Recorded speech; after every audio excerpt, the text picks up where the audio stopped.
అందమైనటువంటి రూపం కలిగినటువంటి సీతాదేవి రావణాసురుడు పలికినటువంటి మాటలన్నీ విని బాధ చేత, భయము చేత, రాముడి పైన ఉన్నటువంటి ప్రేమ చేత, రావణుడి ముఖాన్ని చూడటం కూడా ఇష్టము లేక రుణమంతరత కృత్వ ఒక గట్టి కోచని ఆమె దగ్గర ఉన్న గట్టి పరకను తీసి అంతరత కృత్వ అలా మధ్యలో పెట్టిందట.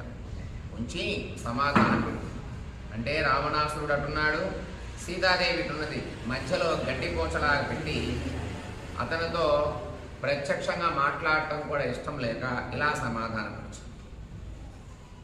నివర్తయ మనోమత్తః స్వజనే క్రియతాం మనః.